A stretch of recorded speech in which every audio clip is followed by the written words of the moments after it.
പാകിസ്ഥാൻ മുൻ പ്രധാനമന്ത്രി ഇമ്രാൻഖാൻ ജയിലിൽ കൊല്ലപ്പെട്ടെന്ന വാർത്തകൾ പ്രചരിക്കുന്നതിനിടയിൽ അദ്ദേഹത്തിനെ കാണാൻ കുടുംബത്തിന് അനുമതി ലഭിച്ചതായി സഹോദരി അലീമ ഖാൻ മാധ്യമങ്ങളോട് പറഞ്ഞു. ഇതോടെ റാവൽപിണ്ടിയിലെ ജയിലിന് മുന്നിൽ നടത്തിയ കുത്തിയിരിപ്പ് പ്രതിഷേധം അവസാനിപ്പിക്കാൻ അവർ നിർദ്ദേശം നൽകിയിരിക്കുകയാണ്. പോലീസുമായി നടത്തിയ ചർച്ചയ്ക്കൊടുവിലാണ് സന്ദർശന അനുമതി ലഭിച്ചതെന്നും അലീമ ഖാൻ അറിയിച്ചു.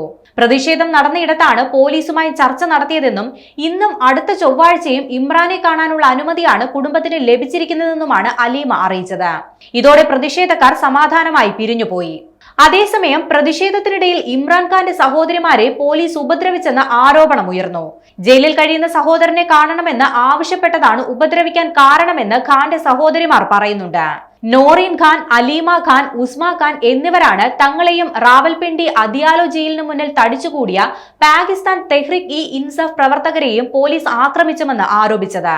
2023 മുതൽ ജയിലിൽ കഴിയുകയാണ് ഇമ്രാൻഖാൻ. കഴിഞ്ഞ 3 ആഴ്ചക്കാലമായി സഹോദരനെ കാണാൻ തങ്ങൾക്ക് അനുമതി നൽകിയിട്ടില്ലെന്ന് മൂവരും പറയുന്നുണ്ട്.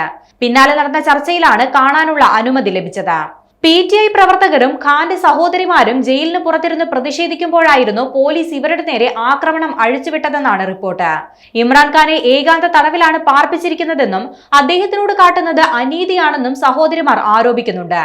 ഇതിനെ അടിച്ചമർത്തലും അന്യായവുമാണെന്നാണ് അവർ വിശേഷിപ്പിക്കുന്നത്. പ്രതിഷേധക്കാരെ തടയാൻ വനിതാ പോലീസ് ഓഫീസർമാരെ നിയോഗിച്ചത് മറ്റ് സ്ത്രീകളെ ഉപദ്രവിക്കാനാണെന്നും ഖാന്റെ സഹോദരിമാർ അഭിപ്രായപ്പെട്ടിട്ടുണ്ട്.